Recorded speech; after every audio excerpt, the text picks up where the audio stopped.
ਤੁਸੀਂ ਸੁਣ ਰਹੇ ਹੋ Chawla news network Toronto CNN Toronto.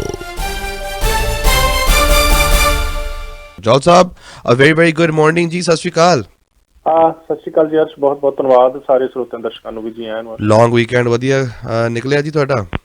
Yes, ਨਹੀਂ ਪਰਸਨਲੀ ਤਾਂ ਕੋਈ ਐਸਾ ਇਸ਼ੂ ਨਹੀਂ, ਬੜਾ ਗੁਰੂ ਮਹਾਰਾਜ ਜੀਆਂ ਦੀ ਚੜ੍ਹਦੀ ਕਲਾ ਰਹੀ, ਪਰ ਆਲੇ ਦੁਆਲੇ ਦੇ ਵਿੱਚ ਜੋ ਕੁਝ ਵਾਪਰਦਾ ਰਿਹਾ ਤੇ ਉਹ ਤੇ ਹੁਣ ਸਾਰੀਆਂ ਸੰਗਤਾਂ ਦੇ ਸਾਹਮਣੇ ਹੀ ਆ ਜੀ। ਜੀ ਬਿਲਕੁਲ ਜੀ, ਬਹੁਤ ਵਧੀਆ ਰਿਹਾ ਕੀ ਕਹਿੰਦਾ ਲੌਂਗ ਵੀਕਐਂਡ। ਐਂਡ ਆਓ ਫਿਰ let's dive into the news. Jaul sahib, ਤਕਰੀਬਨ ਜਦੋਂ ਕੋਵਿਡ ਸ਼ੁਰੂ ਹੋਇਆ ਉਦੋਂ ਬਹੁਤ ਵੱਡੀ ਤਾਦਾਦ ਦੇ ਵਿੱਚ ਲੋਕਲ ਸਮਾਲ ਬਿਜ਼ਨਸਿਸ ਨੂੰ ਕਾਫੀ ਅਫੈਕਟ ਪਿਆ। ਤਕਰੀਬਨ ਅੱਜ ਦੀ ਡੇਟ ਦੇ ਵਿੱਚ 807 ਬਿਜ਼ਨਸਿਸ ਨੇ ਬੈਂਕਰਪਸੀ ਫਾਈਲ ਕੀਤੀ ਹੈ ਇਨ ਦ ਲਾਸਟ ਕੁਆਰਟਰ। ਬਹੁਤ ਵੱਡਾ ਨੰਬਰ ਹੈ ਜੀ। ਬਿਲਕੁਲ ਅਰਸ਼, ਵੈਸੇ ਨਾ ਕੋਵਿਡ ਦੇ ਵਿੱਚ ਆਪਾਂ ਦੇਖਿਆ ਸੀਗਾ ਵੀ ਵੱਡੀ ਤਾਦਾਦ ਦੇ ਵਿੱਚ ਸਪੋਰਟ ਹੈ ਜਿਹੜੀ ਬਿਜ਼ਨਸਿਸ ਦੀ, ਲੋਕਾਂ ਦੀ ਘਰਾਂ ਦੇ ਵਿੱਚ ਬੈਠਿਆਂ ਦੀ ਵੀ ਜਿਹੜੀ ਆ ਕੈਸ਼ ਦੇ ਨਾਲ, ਇਹ ਗਵਰਨਮੈਂਟ ਭਾਵੇਂ ਓਨਟਾਰੀਓ ਦੀ ਸੀ ਜਾਂ ਫਿਰ ਗਵਰਨਮੈਂਟ ਕੈਨੇਡੀਅਨ ਸੀ, ਵੀ ਉਹਨਾਂ ਨੇ ਕੀਤੀ। ਤੇ ਜਿਹੜੇ ਬਿਜ਼ਨਸਿਸ ਆ ਇੱਥੋਂ ਤੱਕ ਵੀ ਉਹਨਾਂ ਦਾ ਜਿਹੜਾ ਰੈਂਟ ਸੀਗਾ,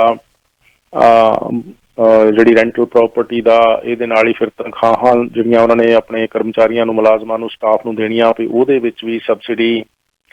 ਸੋ ਤਰ੍ਹਾਂ ਦੇ ਜਿਹੜੇ ਸਪੋਰਟ ਪ੍ਰੋਗਰਾਮ ਹੈ, ਇੱਥੋਂ ਤੱਕ ਕਿ ਯੂਟਿਲਿਟੀ ਦੇ ਜਿਹੜੇ ਬਿੱਲ ਆ ਜੀ ਵੀ ਉਹ ਵੀ ਕੀਤੇ, ਪਰ ਉਹ ਇੱਕ ਵੱਡਾ ਜਿਹੜਾ ਠੁੰਮਣਾ ਸੀਗਾ। ਫਿਰ ਹੌਲੀ ਹੌਲੀ ਹੁਣ ਕੋਵਿਡ ਦੀ ਸਿਚੁਏਸ਼ਨ ਨੋਰਮਲ ਹੋਣ ਤੋਂ ਬਾਅਦ ਇੱਕ ਵਾਰ ਐਕਸਪੈਕਟ ਹੀ ਕੀਤਾ ਜਾ ਰਿਹਾ ਸੀਗਾ ਵੀ ਜਿਹੜਾ ਇਹ ਕਾਰੋਬਾਰਾਂ ਦਾ ਦਿਵਾਲਾ ਨਿਕਲੂਗਾ, ਵੀ ਜਦੋਂ ਠੁੰਮਣਾ ਜਿਹੜਾ ਤੁਹਾਨੂੰ ਪਤਾ ਵੀ ਹਟਦਾ, ਉਸ ਤੋਂ ਬਾਅਦ ਤੇ ਜੇ ਨਾ ਹਜੇ ਪੂਰੀ ਤਰ੍ਹਾਂ ਲੈਂਟਰ ਪੱਕਾ ਹੋਵੇ ਤੇ ਉਹ ਡਿੱਗ ਵੀ ਸਕਦਾ। ਉਸ ਲਿਹਾਜ਼ ਨਾਲ ਇਹ ਆ ਜੀ, ਫਿਰ ਹੁਣ ਹੌਲੀ ਹੌਲੀ ਇਹ ਸਪੋਰਟ ਪ੍ਰੋਗਰਾਮ ਜਿਹੜੇ ਬੰਦ ਹੋਣ ਤੋਂ ਬਾਅਦ ਕਾਫੀ ਸਾਰੇ ਜਿਹੜਾ ਸ਼ਾਂਤੀ ਆ ਸਟਾਫ ਦੀ, ਵਰਕਰਸ ਦੀ, ਉਹ ਵੀ ਬਿਜ਼ਨਸਿਸ ਦੇ ਵਿੱਚੋਂ ਹੋਣ ਬਾਰੇ ਪਤਾ ਲੱਗ ਰਿਹਾ ਜੀ। ਇਹਦੇ ਨਾਲ ਹੀ ਜਿਹੜੇ ਜੀ ਕਿ ਕਾਰੋਬਾਰ ਕਈ ਸਾਰੇ ਜਿਹੜੇ ਉਹ ਬੰਦ, ਜਿਸ ਤਰ੍ਹਾਂ ਕਿ ਦਿਵਾਲਾ ਨਿਕਲਣ ਵਾਲੀ ਜਾਂ ਕਹੋ ਕਿ ਬੈਂਕਰਪਸੀ ਇਹ ਫਾਈਲ ਕਰਨ ਵਾਲੀ ਗੱਲ ਕੈਨੇਡਾ ਦੇ ਵਿੱਚ, ਇਹ ਹੁਣ 807 ਜਾਣੀ ਕਿ 3 ਕੁ ਮਹੀਨਿਆਂ ਦੇ ਵਿੱਚ ਬੰਦ ਹੋ ਜਾਣੇ ਕਾਰੋਬਾਰ। ਤੇ ਆਪਣੇ ਆਪ ਦੇ ਵਿੱਚ ਇਹ ਰੈਕਡ ਨੰਬਰ ਇਸ ਕਰਕੇ ਸਮਝਿਆ ਜਾਂਦਾ ਵੀ ਪਿਛਲੇ ਜਾਣੀ ਸਾਲ 2021 ਦੇ ਵਿੱਚ ਜੇ ਇਹੀ ਸਮਾਂ ਦੇਖਿਆ ਜਾਵੇ ਤੇ ਜਾਣੀ ਕਿ ਵੀ ਉਹਦੇ ਨਾਲੋਂ ਇਹ 34% ਜਿਹੜਾ ਇਜ਼ਾਫਾ ਹੋਇਆ, ਵੀ ਜਾਣੀ ਵੱਧ ਬਿਜ਼ਨਸਿਸ ਆ ਜਿਹੜੇ ਫਾਈਲ ਕਰ ਰਹੇ ਆ ਜੀ। ਹੁਣ 2020 ਦੇ ਵਿੱਚ ਤਾਂ ਕੋਈ ਐਡੀ ਗੱਲ ਨਹੀਂ ਸੀ, ਕਿਉਂਕਿ ਸਭ ਕੁਛ ਬੰਦੇ ਹੀ ਸੀਗਾ, ਸਪੋਰਟ ਪ੍ਰੋਗਰਾਮ ਆ ਰਹੇ ਸੀ ਤੇ ਜਿਹੜਾ ਇਹ ਫਾਈਲ ਹੋਣ ਦੀ ਬੈਂਕਰਪਸੀ ਆ ਵੀ ਜੇ ਉਹ ਪ੍ਰੋਸੈਸ ਹੀ ਨਹੀਂ ਸੀ ਉਸ ਕਦਰ ਚੱਲਿਆ ਜੀ। ਪਰ ਹੁਣ ਬੈਕ ਟੂ ਨੋਰਮਲ ਜੇ ਹੋ ਰਹੇ ਆ ਤੇ ਇਹ ਵੀ ਦੇਖਿਆ ਜਾ ਰਿਹਾ ਵੀ ਕਾਫੀ ਜਿਹੜਾ ਇਹ ਦਿਵਾਲਾ ਲੋਕਾਂ ਦਾ ਜਿਹੜਾ ਨਿਕਲ ਰਿਹਾ। ਪਰ ਵੀ ਇਹ ਕੋਵਿਡ ਨਾਲ ਦੇਖ ਰਹੇ ਹਾਂ ਆਪਾਂ ਵੀ ਜਿਹੜਾ ਸਪਲਾਈ ਚੇਨ ਦੇ ਵਿੱਚ ਡਿਸਰਪਸ਼ਨ ਆ, ਅਜੇ ਤੱਕ ਜਿਹੜੀ ਪ੍ਰੋਡਕਸ਼ਨ ਆ ਉਹ ਨੋਰਮਲ ਨਾ ਹੋਈ ਨਾਰਥ ਅਮਰੀਕਾ ਦੇ ਵਿੱਚ ਰੀਓਪਨ ਹੋਣ ਤੋਂ ਬਾਅਦ। ਪਰ ਬਾਕੀ ਦੁਨੀਆ ਦੇ ਹਿੱਸਿਆਂ ਦੇ ਵਿੱਚ ਜਿੱਥੋਂ ਕਿ ਇੱਥੋਂ ਦੀ ਪ੍ਰੋਡਕਸ਼ਨ ਜਿਹੜੀ ਅੱਜ ਵੀ ਉੱਥੋਂ ਦੇ ਮਟੀਰੀਅਲ ਤੇ ਡਿਪੈਂਡ ਆ, ਤੇ ਉਹਦੇ ਵਿੱਚ ਜਿਹੜੀ ਸਪਲਾਈ ਚੇਨ ਡਿਸਰਪਸ਼ਨ ਹੋਣ ਕਰਕੇ ਕਾਫੀ ਜਿਹੜਾ ਜੀ ਪੀ ਅਜੇ ਲੱਗ ਰਿਹਾ ਇਕੋਨਮੀ ਦੇ ਵਿੱਚ ਸਿਚੁਏਸ਼ਨ ਅਪ ਐਂਡ ਡਾਊਨ ਜਿਹੜੀ ਉਹ ਚੱਲਦੀ ਵੀ ਰਹਿਣੀ ਆ ਜੀ। ਪਰ ਜਿਹੜੇ ਇਹ ਸਾਡੇ ਮੁਲਕ ਦੇ ਵਿੱਚ ਜਿਹੜਾ ਜੀ ਵੀ ਕਾਰੋਬਾਰਾਂ ਦਾ ਦਿਵਾਲਾ ਨਿਕਲਣ ਦਾ ਕੰਮ ਜਾਂ ਕਹ ਲਓ ਕਿ ਬੈਂਕਰਪਸੀ ਫਾਈਲ ਕਰਨ ਦਾ ਜਿਹੜਾ ਸਿਲਸਿਲਾ ਹੈ ਉਹ ਸਾਰਾ ਸਾਲ ਵੀ ਚੱਲਦਾ ਰਹਿੰਦਾ। ਅਦਰਵਾਈਜ਼ ਵੀ ਜੇ 2019 ਦੇ ਅੰਕੜੇ ਦੇਖੇ ਜਾਣ ਤੇ ਇਹ 807 ਆ ਜਿਹੜੇ, ਇਹ 2019 ਨਾਲੋਂ ਵੈਸੇ ਇਸੇ ਸਮੇਂ ਦੇ ਮੁਕਾਬਲੇ ਘੱਟ ਬਣਦੇ ਆ। 100 ਦੇ ਕਰੀਬ ਬਿਜ਼ਨਸ ਸਗੋਂ ਘੱਟ ਜਿਹੜੇ ਆ ਜੀ ਵੀ ਹਜੇ ਬੈਂਕਰਪਸੀ ਫਾਈਲ। ਪਰ ਜੇ ਹੁਣ ਅੱਗੇ ਚੱਲ ਕੇ ਥੋੜਾ ਜਿਹਾ ਕਈ ਵਾਰੀ ਇਹ ਹੁਣ ਘੁੰਮਣਾ ਜਦੋਂ ਗਵਰਨਮੈਂਟ ਦਾ ਹਟਿਆ, ਉਸ ਤੋਂ ਬਾਅਦ ਹੌਲੀ ਹੌਲੀ ਮਤਲਬ ਸਪੀਡ ਅਪ ਵੀ ਹੋ ਸਕਦਾ, ਇਹਦੇ ਜਿਹੜੇ ਨੰਬਰ ਆ ਉਹ ਅਪ ਵੀ ਜਾ ਸਕਦੇ ਆ।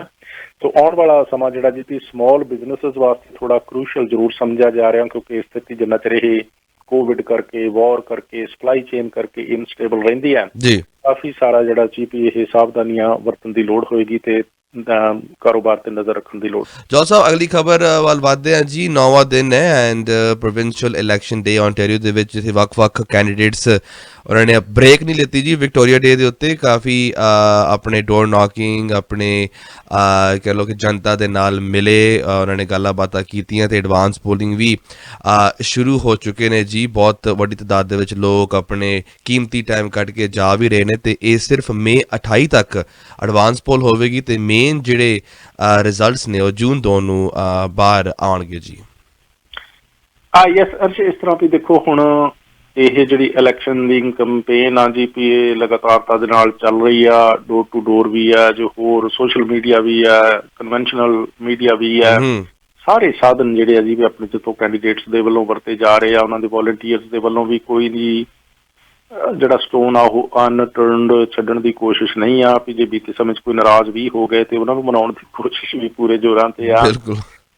ਸੋ ਇਸ ਦੇ ਦੌਰਾਨ ਹੀ ਇਹ ਆ ਜੀ ਵੀ ਤੁਸੀਂ ਕਿਸੇ ਵੀ ਕੈਂਡੀਡੇਟ ਨਾਲ ਗੱਲ ਕਰੋ, ਸਾਰੇ ਹੀ ਦਿੱਤੇ ਹੀ ਪਏ ਆ। ਮਤਲਬ ਕਿਸੇ ਨੂੰ ਤੁਸੀਂ ਦੂਜੇ ਜਾਂ ਤੀਜੇ ਨੰਬਰ ਤੇ ਕਹਿ ਦਿਓ ਤੇ ਉਹਨੂੰ ਜਾਣੀ ਬਹੁਤ ਇਸ ਗੱਲ ਦਾ ਇਤਰਾਜ਼ ਗੁੱਸਾ ਹੁੰਦਾ ਵੀ ਕਿਹੜੇ ਥਰਮਾਮੀਟਰ ਨਾਲ ਜਾਂ ਪੈਰਾਮੀਟਰ ਨਾਲ ਏਦਾਂ ਨਾਪਿਆ ਗਿਆ ਵੀ ਮੈਂ ਸੈਕੰਡ ਆ, ਮੈਂ ਥਰਡ ਆ, ਮੈਂ ਤੇ ਪਹਿਲੇ ਤੇ ਨਹੀਂ ਆ, ਜਿੱਤਿਆ ਹੀ ਪਿਆ, ਸਪੋਰਟ ਬਹੁਤ ਆ। ਚਲੋ ਜੀ, ਬਹੁਤ ਮਿਹਰਬਾਨੀ, ਸਾਰੇ ਜਿੱਤੇ ਪਏ ਆ। ਪਰ ਜਿਤਨਾ ਅਖੀਰ ਤੇ 2 ਜੂਨ ਦੀ ਰਾਤ ਨੂੰ ਜਿਸ ਤਰ੍ਹਾਂ ਤੁਸੀਂ ਕਿਹਾ ਜੀ ਵੀ ਜਿੰਨੇ ਵੀ ਖੜੇ ਆ, ਇਹ ਬਰੈਂਪਟਨ ਦਾ, ਮਿਸਿਸਾਗਾ, ਮਾਲਟਨ ਦਾ ਖਾਸ ਤੌਰ ਤੇ ਆਪਾਂ ਐਨਾਲਿਸਿਸ ਪੇਸ਼ ਕੀਤਾ ਹੋਇਆ, ਸਾਰੇ ਕੈਂਡੀਡੇਟ ਦੱਸੇ ਹੋਏ ਆ ਜੀ, ਮਾਲਟੋਨੀਅਨਸ ਵਾਸਤੇ ਵੀ, ਬਰੈਂਪਟੋਨੀਅਨਸ ਵਾਸਤੇ ਵੀ।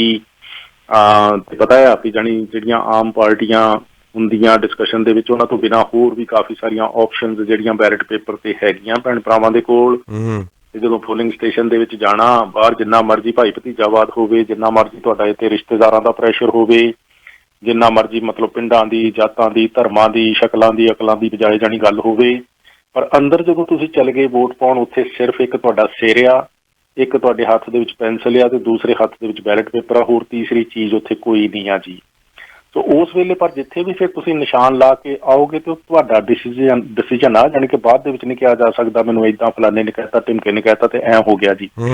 ਇਸ ਕਰਕੇ ਵੋਟ ਪਾਉਣ ਦੀ ਹਰ ਇੱਕ ਭੈਣ ਭਰਾ ਦੀ ਆਪਣੀ ਜ਼ਿੰਮੇਵਾਰੀ ਆ। ਜਿੱਥੋਂ ਵੀ ਉਹ ਪਾਏਗਾ, ਪਾਏਗੀ, ਇਹ ਉਹਦਾ ਆਪਣਾ ਡਿਸੀਜਨ ਸਮਝਿਆ ਜਾਵੇਗਾ, ਕਿਉਂਕਿ ਵੋਟ ਪੋਲ ਜਦੋਂ ਕਰਨ ਗਿਆ ਜਾਂ ਗਈ ਉਸ ਵੇਲੇ ਉਹਦੇ ਤੇ ਕੋਈ ਪ੍ਰੈਸ਼ਰ ਨਹੀਂ ਸੀ, ਉਹ ਬਿਲਕੁਲ ਆਜ਼ਾਦ ਸੀ ਆਪਣੇ ਵੋਟ ਦੇ ਹੱਕ ਦਾ ਇਸਤੇਮਾਲ ਕਰਨ ਲਈ ਜੀ। ਸੋ ਇਸ ਤਰੀਕੇ ਦੇ ਨਾਲ ਇਹ ਜੀ ਵੀ ਹੁਣ 9ਵਾਂ ਦਿਨ ਜਿਹੜਾ ਅੱਜ ਤੋਂ ਹੋਏਗਾ, ਜਿਸ ਤਰ੍ਹਾਂ ਤੁਸੀਂ ਦੱਸਿਆ, ਕਹਿ ਲਓ ਵੀ ਇਹ ਇਲੈਕਸ਼ਨ ਦਾ ਕੈਂਪੇਨ ਦਾ ਇੱਕ ਇਹ ਲਾਸਟ ਵੀਕ ਹੁਣ ਬਾਕੀ ਬਚਿਆ ਤੇ ਇਹਦੇ ਵਿੱਚ ਹੀ ਹੁਣ ਜਿਹੜਾ ਜੀ ਜਿੰਨਾ ਕੋਈ ਹੋਰ ਜ਼ੋਰ ਲੱਗਣਾ ਬਾਕੀ ਹੈ, ਇਹ ਲੱਗਦਾ ਨਜ਼ਰ ਆਵੇਗਾ ਵੀ। ਪਰ ਜਿਹੜੀ ਐਡਵਾਂਸ ਪੋਲਿੰਗ ਸ਼ੁਰੂ ਹੋਈ ਹੈ 19 ਮਈ ਤੋਂ, ਇਹ ਇਸ ਹਫ਼ਤੇ ਵੀ ਜਾਰੀ ਰਹਿਣੀ ਆ 28 ਮਈ ਤੱਕ। ਤੇ ਸਾਰੀਆਂ ਜਿਹੜੀਆਂ ਕੰਸਟੀਚੁਐਂਸੀਜ਼ ਹੈਗੀਆਂ ਅਰਸ਼ਪੀ ਉਹਨਾਂ ਦੇ ਵਿੱਚ ਜਿਹੜੇ ਪੋਲਿੰਗ ਸਟੇਸ਼ਨ ਆ, 2-2 ਕਿਤੇ 3-3 ਵੀ ਹੈਗੇ ਆ, ਉਹ ਬਣੇ ਹੋਏ ਆ।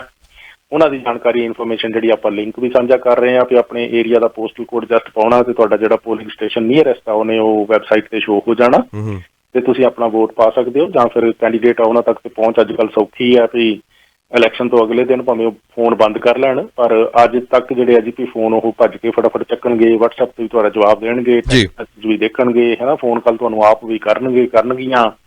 ਸੋ ਉਸ ਤਰੀਕੇ ਦੇ ਨਾਲ ਇਹ ਹੈ ਜੀ ਵੀ ਕੋਈ ਮੁਸ਼ਕਲ ਨਹੀਂ, ਇਲੈਕਸ਼ਨ ਬਾਰੇ ਕੋਈ ਜਾਣਕਾਰੀ ਲੈਣੀ ਹੈ, ਕੋਈ ਆਪਣੀ ਰਾਈਟਿੰਗ ਬਾਰੇ ਪੁੱਛਣਾ, ਜਾਂ ਤੁਸੀਂ ਆਪਣਾ ਪੋਲਿੰਗ ਸਟੇਸ਼ਨ ਜਾਣਨਾ ਤੇ ਕਿਸੇ ਵੀ ਕੈਂਡੀਡੇਟ ਦੇ ਦਫ਼ਤਰ ਫੋਨ ਉਹਨਾਂ ਦਾ ਕੰਟੈਕਟ ਕੀਤਾ ਜਾ ਸਕਦਾ।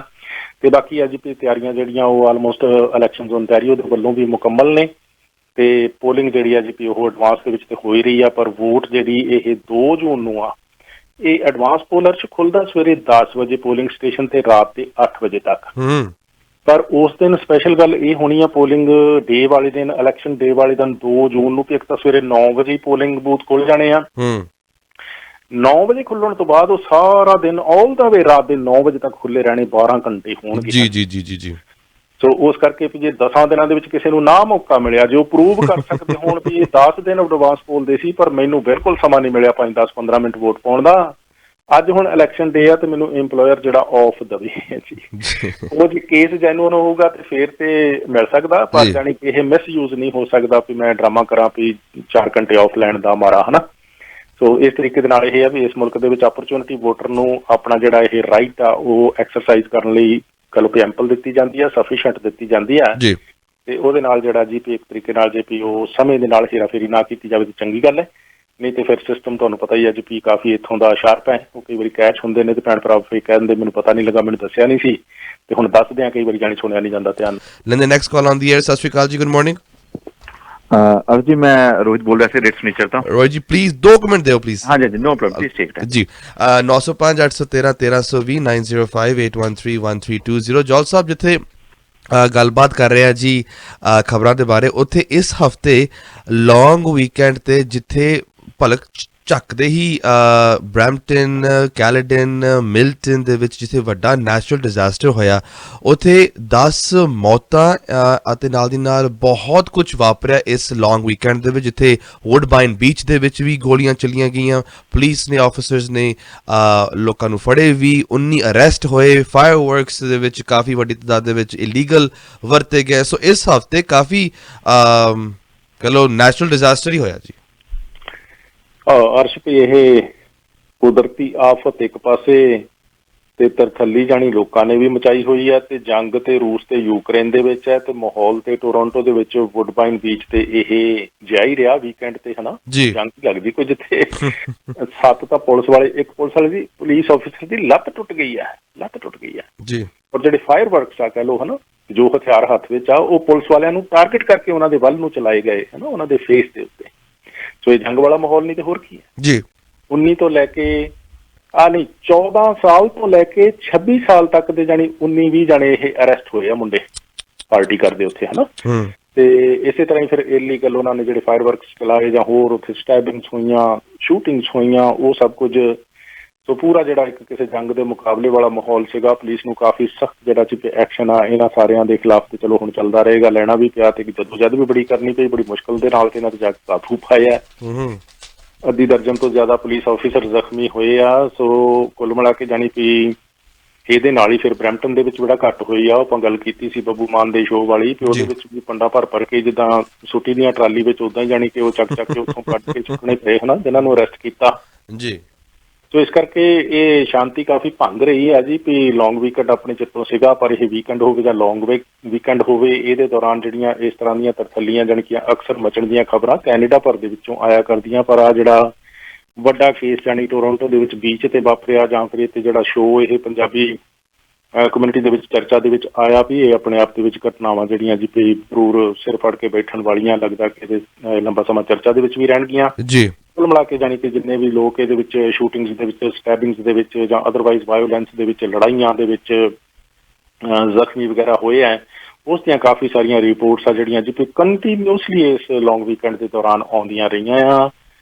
ਕੁੱਲ ਮਿਲਾ ਕੇ ਜਿਹੜਾ ਇਹ ਨੈਚੁਰਲ ਡਿਜ਼ਾਸਟਰ ਸੀਗਾ, ਉਹਦੇ ਵਿੱਚੋਂ ਵੀ ਚਲੋ ਕਮਿਊਨਿਟੀ ਹਜੇ ਇੱਥੇ ਉਭਰਨ ਦੀ ਕੋਸ਼ਿਸ਼ ਦੇ ਵਿੱਚ ਹੈ ਸਾਰੀ ਜੀ। ਬਰੈਂਪਟਨ ਦੇ ਵਿੱਚ ਆਲਮੋਸਟ ਸਥਿਤੀ ਜਿਹੜੀ ਹੈ ਜੀ ਉਹ ਬੈਕ ਟੂ ਨਾਰਮਲ ਹੋ ਚੁੱਕੀ ਆ, ਪਰ ਬਹੁਤ ਸਾਰੇ ਹੋਰ ਏਰੀਆਜ਼ ਹੈਗੇ ਆ, ਖਾਸ ਤੌਰ ਤੇ ਦੁਰਮ ਏਰੀਆ ਦੇ ਵਿੱਚ ਸਿਟੀਜ਼ ਅੱਜ ਵੀ ਜਿੱਥੇ ਨਹੀਂ ਅੱਜ ਵੀ ਸਕੂਲ ਉਹ ਖੁੱਲ੍ਹ ਸਕਣੇ, ਕਿਉਂਕਿ ਬਿਜਲੀ ਦੀ ਸਪਲਾਈ ਅਜੇ ਬਹਾਲ ਹੀ ਨਹੀਂ ਕੀਤੀ ਜਾ ਸਕੀ। ਅਕਸ ਬ੍ਰਿਜ ਉਹਦੇ ਵਿੱਚ ਆਉਂਦਾ, ਏਜੈਕਸ ਆਉਂਦਾ, ਵਿਟਬੀ ਆਉਂਦਾ, ਪਿਕਰਿੰਗ ਆਉਂਦਾ। ਉੱਥੇ ਜਾ ਕੇ ਜ਼ਿਆਦਾ ਜਦੋਂ ਬਰੈਂਪਟਨ ਤੋਂ ਜਾਣੀ ਕਿ ਅੱਗੇ ਟੋਰਾਂਟੋ ਤੋਂ ਪਾਰ ਕਰਕੇ ਉਹ ਗਿਆ ਓਟਵਾ ਵਾਲੀ ਸਾਈਡ ਨੂੰ ਵਧਣ ਤੋਂ ਪਹਿਲਾਂ ਇਹ ਤੂਫਾਨ, ਤੇ ਉੱਥੇ ਬੜੀ ਮਾਰ ਪਈ ਆ ਇਹਨਾਂ ਸਿਟੀਜ਼ ਦੇ ਵਿੱਚ। ਤੇ ਓਟਵਾ ਦੇ ਵਿੱਚ ਵੀ ਅਜੇ 2-3 ਦਿਨ ਲੱਗ ਜਾਣੇ ਆ ਜਿਹੜੀ ਆ ਬਿਜਲੀ ਦੀ ਸਪਲਾਈ ਨਾਰਮਲ ਕਰਨ ਨੂੰ। ਸੋ ਇਹ ਕਾਫੀ ਵੱਡਾ ਅਸਰ ਜਿਹੜਾ ਜੀ ਤਬਾਹੀਆਂ ਇਸ ਕਲੋਪੀ ਤੂਫਾਨ ਨੇ ਉਹ ਸਿਰਜੀਆਂ ਨੇ ਓਨਟਾਰੀਓ ਦੇ ਵਿੱਚ, ਕੁਬੈਕ ਦੇ ਵਿੱਚ। ਕੁੱਲ ਮਿਲਾ ਕੇ 10 ਜਿਹੜੀਆਂ ਉਹ ਮੌਤਾਂ ਹੋਈਆਂ। ਚੌਥਾ ਵਾਈਂਡ ਅਪ ਕਰਦੇ ਹਾਂ ਜੀ। ਰਸ਼ੀਆ ਦੇ ਵਿੱਚ ਅਟੈਕ ਤੋਂ ਬਾਅਦ 3 ਮਹੀਨੇ ਕਾਫੀ ਵੱਡੀ ਤਾਦਾਦ ਦੇ ਵਿੱਚ ਯੂਕਰੇਨੀਅਨਸ ਨੇ ਆਪਣੇ ਕੈਨੇਡੀਅਨ ਵੀਜ਼ਾ ਵਾਸਤੇ ਅਪਲਾਈ ਕੀਤਾ, ਬਹੁਤ ਵੱਡੀ ਤਾਦਾਦ ਦੇ ਵਿੱਚ ਅਪਰੂਵ ਵੀ ਹੋਏ ਨੇ ਜੀ। ਸੋ ਕੀ ਇਸ ਵੇਲੇ ਅੰਕੜੇ ਸਾਹਮਣੇ ਆ ਰਹੇ ਨੇ ਜੀ? ਅੱਛਾ, ਵੱਡੇ ਅੰਕੜੇ ਸਾਹਮਣੇ ਆ ਰਹੇ ਆ, ਕਿਉਂਕਿ 32,000 ਦੇ ਕਰੀਬ ਜਿਹੜੇ 15 ਦਿਨਾਂ ਦੇ ਵਿੱਚ ਹੀ ਯੂਕਰੇਨੀਅਨ ਸਿਟੀਜ਼ਨ ਇੱਥੇ ਕੈਨੇਡਾ ਦੇ ਵਿੱਚ ਪਹੁੰਚ ਚੁੱਕੇ ਆ। ਕੀ ਬਾਤ ਹੈ। ਮਤਲਬ 32,000 ਜ਼ਰੂਰੀ ਨਹੀਂਗਾ ਵੀ ਉਹ ਰੈਫਿਊਜੀਜ਼ ਹੀ ਹੈਗੇ ਆ ਜਿਹੜੇ ਕਦੀ ਕੈਨੇਡਾ ਆਏ ਨਹੀਂ, ਉਹਦੇ ਵਿੱਚ ਅਦਰਵਾਈਜ਼ ਵੀ ਹੋ ਸਕਦੇ ਆ ਵੀ ਜਿਹੜੇ PR ਆਲਰੇਡੀ ਇੱਥੇ ਸੀਗੇ ਤੇ ਯੂਕਰੇਨ 'ਚ ਸਿਚੁਏਸ਼ਨ ਬਣੀ ਤੇ ਉੱਥੋਂ ਵਾਪਸ ਆ ਰਹੇ ਆ ਜੀ। ਉਹਨਾਂ ਦੇ ਇਲਾਵਾ ਇੱਕ ਜਿਹੜਾ ਜਹਾਜ਼ ਆ ਭਰ ਕੇ ਜੀ ਕੱਲ ਫੇਰ ਵਿਨਿਪੈਗ, ਜਿਸ ਤਰ੍ਹਾਂ ਆਪਾਂ ਦੱਸਿਆ ਹੋਇਆ ਸੀਗਾ ਵੀ ਉਹ ਪਹੁੰਚਿਆ ਯੂਕਰੇਨੀਅਨ ਰੈਫਿਊਜੀਜ਼ ਦਾ, ਤੇ ਅਗਲੀ ਵਾਰੀ ਜਿਹੜੀ ਹੁਣ ਫਿਰ ਨੋਵਾ ਸਕੋਸ਼ੀਆ ਦੀ ਆ ਜੀ। ਇਸੇ ਤਰ੍ਹਾਂ ਕੁਬੈਕ ਦੇ ਵਿੱਚ ਵੀ 2 ਜੂਨ ਨੂੰ ਪਲੇਨ ਆ ਜਿਹੜਾ ਆਉਣਾ, ਚਾਰਟਰਡ ਫਲਾਈਟਸ ਆ ਜਿਹੜੀਆਂ ਕੈਨੇਡੀਅਨ ਗਵਰਨਮੈਂਟ ਦੀਆਂ ਚੱਲ ਹੀ ਰਹੀਆਂ ਯੂਕਰੇਨੀਅਨਸ ਨੂੰ ਇੱਥੇ ਲਿਆਉਣ ਦੇ ਲਈ। ਹੁਣ ਤੱਕ 2,40,000 ਤੋਂ ਜ਼ਿਆਦਾ ਜਿਹੜੇ ਯੂਕਰੇਨੀਅਨ ਆ ਵੀ ਉਹ ਅਪਲਾਈ ਕਰ ਚੁੱਕੇ ਆ, ਹਨਾ। ਤੇ ਲੇਕਿਨ ਕਿ ਆਪਾਂ ਕਹਿ ਸਕਦੇ ਹਾਂ ਉਹਦੇ ਵਿੱਚ ਅਪਰੂਵ ਜਿਹੜੀਆਂ ਐਪਲੀਕੇਸ਼ਨ ਕਰਨ ਦੀ ਸਪੀਡ ਵੀ ਕਾਫੀ ਤੇਜ਼ ਆ, ਕਿਉਂਕਿ ਸਾਰੇ ਰਿਸੋਰਸਿਸ ਜਿਹੜੇ ਉਹ ਝੋਕੇ ਗਏ ਆ ਇਮੀਗ੍ਰੇਸ਼ਨ ਡਿਪਾਰਟਮੈਂਟ ਦੇ ਵੱਲੋਂ ਕੈਨੇਡੀਅਨ ਗਵਰਨਮੈਂਟ ਦੀਆਂ ਇੰਸਟਰਕਸ਼ਨਸ ਤੋਂ ਬਾਅਦ। ਤੇ ਫਿਰ 1,12,000 ਤੋਂ ਜ਼ਿਆਦਾ ਐਪਲੀਕੇਸ਼ਨਸ ਉਹ ਅਪਰੂਵ ਵੀ ਕੀਤੀਆਂ ਜਾ ਚੁੱਕੀਆਂ। ਮਤਲਬ 1,12,000 ਦੇ ਉਹਨਾਂ ਦਾ ਆਉਣਾ ਤੈਅ ਆ ਜੀ, ਹਨਾ। ਉਹਨਾਂ ਨੇ ਆਉਣਾ ਹੀ ਆਉਣਾ। ਸੋ ਬਾਕੀ ਸਾਰੇ ਪ੍ਰਬੰਧ ਕੀਤੇ ਜਾ ਰਹੇ ਆ ਜੀ। ਉਹਨਾਂ ਦੇ ਵਾਸਤੇ ਹੋਟਲ ਦੀ ਸਟੇ ਜਿਹੜੀ ਆ ਉਹ ਯਕੀਨੀ ਬਣਾਈ ਜਾ ਰਹੀ ਆ, ਤੇ ਕੈਸ਼ ਜਿਹੜਾ ਉਹਨਾਂ ਨੂੰ ਜੇਬ ਵਿੱਚ ਦਿੱਤਾ ਜਾਣਾ, ਉਹਦਾ ਐਪਲੀਕੇਸ਼ਨ ਪ੍ਰੋਸੈਸ ਜਿਹੜਾ 2 ਜੂਨ ਨੂੰ ਅਰਸ਼ ਖੁੱਲ੍ਹ ਜਾਏਗਾ। ਸੋ ਯੂਕਰੇਨੀਅਨ ਜਿਹੜੇ ਜੰਗ ਦੇ ਮਾਰੇ ਕਹਿ ਲਓ ਕਿ ਉੱਥੋਂ ਲੋਕ ਨਿਕਲ ਕੇ ਆ ਰਹੇ, ਉਹਨਾਂ ਦੀ ਸਹਾਇਤਾ ਕੈਨੇਡਾ ਵੱਲੋਂ ਜਿਹੜੀਆਂ ਸੀ ਕਿ ਉਹ ਪੂਰੀ ਤਰ੍ਹਾਂ ਖੁੱਲ੍ਹ ਕੇ ਜਿਹੜਾ ਉਹ ਕਰਨ ਦੇ ਐਲਾਨ ਕੀਤੇ ਗਏ ਨੇ ਤੇ ਉਹਨਾਂ ਨੂੰ ਸਿਰੇ ਚੜਾਇਆ ਜਾ ਰਿਹਾ ਜੀ। ਜੀ ਬਿਲਕੁਲ ਜੀ, ਔਰ ਕੈਨੇਡਾ ਇਸ ਚੀਜ਼ ਦੀ ਵਧਾਈ ਦੇ ਪਾਤਰ ਹੈ ਜੀ ਕਿ ਜਦੋਂ ਵੀ ਇੱਦਾਂ ਦੇ ਕੋਈ ਹਾਦਸੇ ਹੁੰਦੇ ਨੇ, Canada is the first person to always welcome new citizens and to help anyone in the world। Jaul Sahib time ਦੇਣ ਵਾਸਤੇ ਬਹੁਤ ਬਹੁਤ ਧੰਨਵਾਦ। ਤੁਸੀਂ ਵੀ ਜੌਲ ਸਾਹਿਬ ਦੇ ਨਾਲ ਗੱਲਬਾਤ ਕਰਨਾ ਚਾਹੁੰਦੇ ਹੋ ਇਹਨਾਂ ਦੇ ਨਾਲ, ਸਕੂਲ ਟਰਸਟੀ ਵਾਰਡ 9-10 ਜੋ ਕਿ ਮਿਊਨਿਸਪਲ ਇਲੈਕਸ਼ਨ ਦੇ ਵਿੱਚ ਬਹੁਤ ਜਲਦ ਉਹ ਵੀ ਆ ਰਹੇ ਨੇ ਜੀ, ਤੁਸੀਂ ਉਹਦੇ ਵਿੱਚ ਕੈਂਪੇਨਿੰਗ ਦੇ ਵਿੱਚ ਸ਼ਾਮਲ ਹੋਣਾ ਚਾਹੁੰਦੇ ਹੋ, ਕਾਲ ਕਰ ਸਕਦੇ ਹੋ ਜੌਲ ਸਾਹਿਬ ਨੂੰ 4168953784 4168953784 ਤੇ ਜੌਲ ਸਾਹਿਬ ਦੇ ਨਾਲ ਗੱਲਬਾਤ ਕੀਤੀ ਜਾ ਸਕਦੀ ਹੈ। ਜੌਲ ਸਾਹਿਬ ਟਾਈਮ ਦੇਣ ਵਾਸਤੇ ਬਹੁਤ ਬਹੁਤ ਧੰਨਵਾਦ। ਬਹੁਤ ਬਹੁਤ ਧੰਨਵਾਦ ਅਰਸ਼। ਔਰ ਇੰਨਾ ਕੀ ਆ, ਦੇਖੋ ਵੀ ਜਦੋਂ ਇੱਥੇ ਪੁਰਾਣੇ ਜਿਹੜੇ ਪਹਿਲਾਂ ਆਏ ਹੁੰਦੇ ਲੋਕ ਹਨਾ ਕਿਸੇ ਵੀ ਦੇਸ਼ ਵਿੱਚ, ਕਿਸੇ ਵੀ ਦੇਸ਼ 'ਚ ਤੁਸੀਂ ਉੱਥੇ ਨਿਊਜ਼ੀਲੈਂਡ ਚਲ ਜਾਓ, ਆਸਟ੍ਰੇਲੀਆ ਚਲ ਜਾਓ, ਯੂਰਪੀਅਨ ਮੁਲਕ ਚਲ ਜਾਓ, ਅਮਰੀਕਾ ਚਲੇ ਜਾਓ, ਕੈਨੇਡਾ ਚਲੇ ਜਾਓ, ਜਿਹੜੇ 20-40 ਸਾਲ ਪਹਿਲਾਂ ਆਏ ਸੀ ਲੋਕ, ਉਹਨਾਂ ਨੂੰ ਫਿਕਰ ਫਿਰ ਬਹੁਤ ਪੈ ਜਾਂਦਾ ਵੀ ਇੱਥੇ ਹੋਰ ਬਾਹਰੋਂ ਲੋਕ ਬੜੇ ਮੰਗਾਈ ਜਾਂਦੇ ਆ ਜੀ, ਸਾਡੇ ਬੱਚਿਆਂ ਨੂੰ ਨੌਕਰੀ ਨਹੀਂ ਮਿਲਦੀ ਜੀ। ਜਦ ਕਿ ਬਾਹਰੋਂ ਆ ਕੇ ਜਿਹੜੇ ਲੋਕ ਨੌਕਰੀਆਂ ਕਰਦੇ, ਸਾਡੇ ਬੱਚਿਆਂ ਨੂੰ ਕਰਨ ਤੋਂ ਕੋਈ ਰੋਕਦਾ ਥੋੜ੍ਹਾ, ਜਦੋਂ ਮਰਜ਼ੀ ਕਰ ਲੈਣ ਜੀ, ਕਿਉਂਕਿ ਉਹ ਕਰਦੇ ਨਹੀਂ, ਉਹਨਾਂ ਦੀ ਉਹ ਚੁਆਇਸ ਆ ਵੀ ਅਸੀਂ ਵੀ ਨੌਕਰੀਆਂ ਕਰਨੀਆਂ, ਤੇ ਫਿਰ ਅਕਸਰ ਉਹ ਕਿਸੇ ਨੇ ਤੇ ਕਰਨੀਆਂ ਆਈਆਂ ਨਾ ਜੀ। ਸੋ ਕਰਨ ਵਾਸਤੇ ਲੋਕ ਆ ਕੇ ਜੀ ਆਪਾਂ ਇੱਥੇ ਤੁਹਾਨੂੰ ਪਤਾ ਵੀ ਡਿਸਕਵਰ ਕਰਦੇ ਆ ਡੈਸਟੀਨੀ ਨੂੰ, ਤੇ ਕੈਨੇਡਾ ਨੇ ਜੇ ਬਾਹਾਂ ਖੋਲ ਕੇ ਹੁਣ ਜ਼ਿਆਦਾ ਲੋਕ ਇੱਥੇ ਲਿਆਉਣ ਦਾ ਕੈਨੇਡਾ ਨੂੰ ਕਦੀ ਨੁਕਸਾਨ ਹੋ ਗਿਆ ਹੋਵੇ, ਉਹ ਬੀਤੇ ਸਮੇਂ ਦੇ ਵਿੱਚ ਉਹ ਕੈਨੇਡਾ ਦੀ ਇਕਨੋਮੀ ਧੜਕਦੀ ਰਹੀ ਆ ਤੇ ਹੁਣ ਵੀ ਧੜਕ ਰਹੀ ਹੈ, ਤੇ ਆਪਾਂ ਆਸ ਕਰਦੇ ਹਾਂ ਆਉਣ ਵਾਲੇ ਸਮੇਂ ਦੇ ਵਿੱਚ ਵੀ। ਪਰ ਜੋ ਸਿਚੁਏਸ਼ਨ ਕ੍ਰਾਈਮ ਦੇ ਸਿਨਾਰੀਓ ਨੂੰ ਲੈ ਕੇ ਬਣ ਰਹੀ ਹੈ, ਇੱਧਰ ਕੈਨੇਡੀਅਨ ਗਵਰਨਮੈਂਟ ਨੂੰ ਜ਼ਰੂਰ ਤੁਰੰਤ ਧਿਆਨ ਦੇਣ ਦੀ ਲੋੜ ਹੈ। ਬਹੁਤ ਬਹੁਤ ਧੰਨਵਾਦ Jaul Sahib, thank you so much. Thank you dear. ਤੁਸੀਂ ਸੁਣ ਰਹੇ ਹੋ Chawla news network Toronto CNN Toronto.